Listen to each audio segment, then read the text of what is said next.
These are then my favorite brushes, and some of them are really old. Like these are 45 years old. If you take good care of your brushes, they can last quite long. But Chinese brushes, these are Chinese brushes, if you don't dip them till here in the water, they will last very, very long. Okay, I would like to just show you the different kind of quality brushes. This is a long brush that makes a really long line. It has a very nice bounce to it. So it makes a very long, nice line. It can pick up a lot of ink. For a very steady line, one goes like this.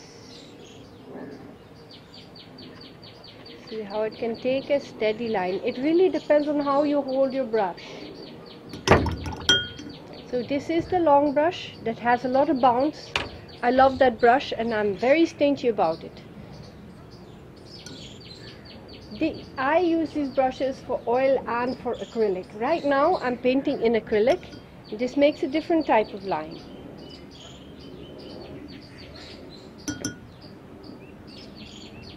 These are Indian brushes made in India. This one also. I use this kind of brush I use for blurring things. Just to blur it. Whether I use oil or I don't use oil, I blur everything. If I want to have very flat surface, I use this brush to blur everything.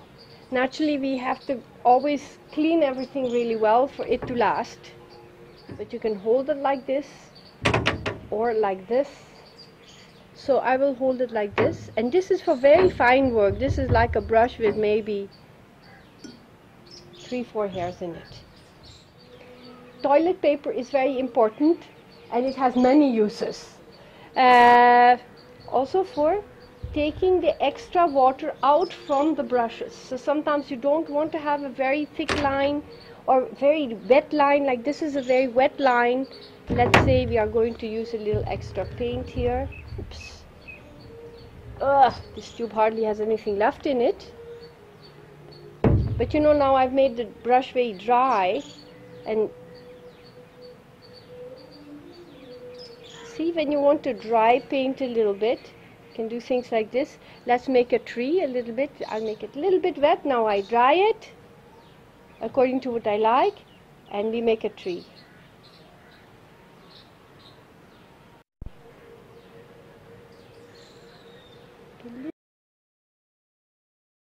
And I dry it and clean it, and we can use a feather brush, a fan brush. This is a fan brush. Now we're going to make a blue tree, which doesn't really exist. So we are not making it very wet. And then what we do is a little bit wet it. Then we get a different effect.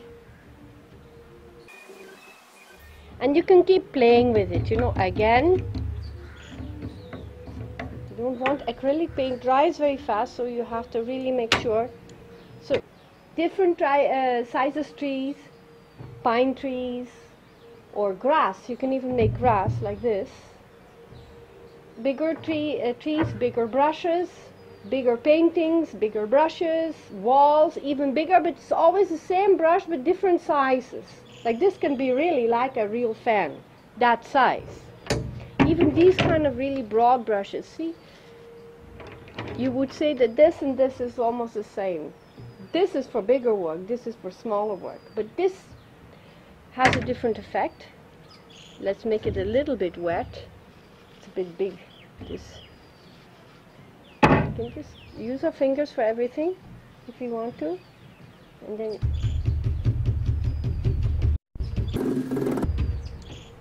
a little bit more paint, a little bit more.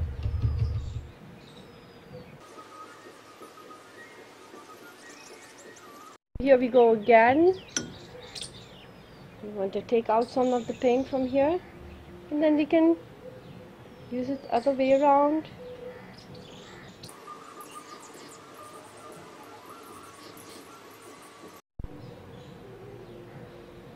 it takes a lot of practice to do it. So everything, have patience. I know how to do all these things only because I've done many years of study and practice, mainly practice more than not so much official schooling. Yeah, even with a very simple brush, again, really cheap brush this is, you can make lovely things. You can make bricks.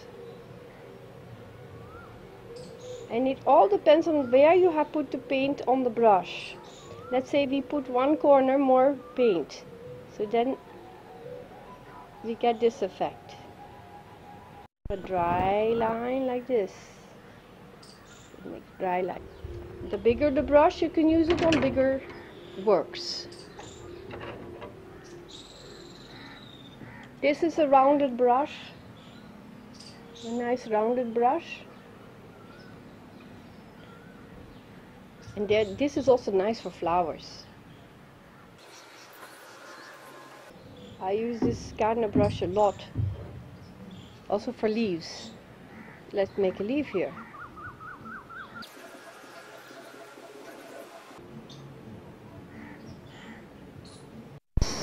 It makes a nice little round edge. Then you can use the side and then you just shape it like this.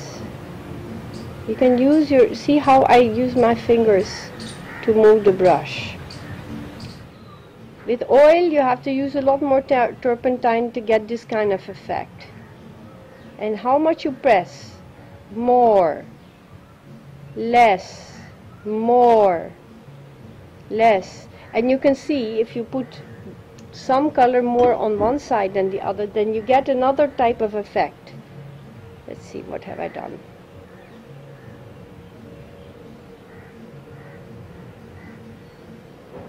These are the softest, most wonderful brushes. And you don't really need to have so many of them because you can see they have a very sharp tip. And they have a thick bottom, so it depends on how much you press on the brush. So what happens is you can, now these type of brushes are best held like this holding, not this holding, or this, definitely not this. And what's important with this is also the amount of paint you put on it. So let's put a little bit less water. Okay, toilet paper, important with Chinese brushes. Here we go. Usually the Chinese use their rice paper because it's very absorbent. So now how much paint we put on the brush is even more important with this type of painting. So we're just going to put a little bit more in the middle. Let's put a little more in the middle of the brush. Yeah. And then we put a little bit more on the tip. So then you get a very different look, even a better effect than this.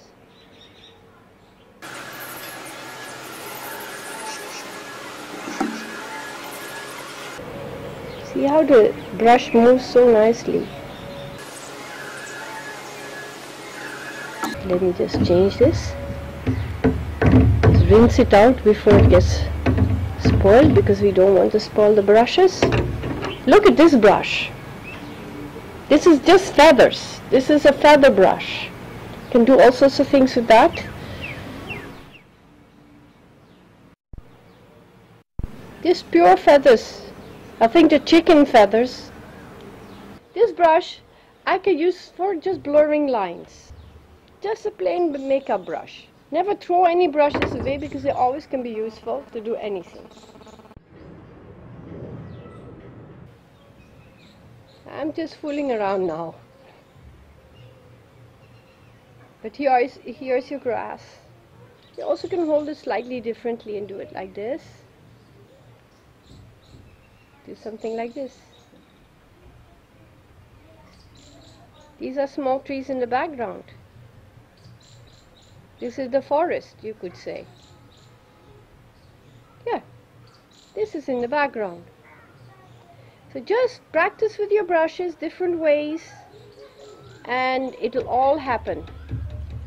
Now let me dry my brushes on the toilet paper.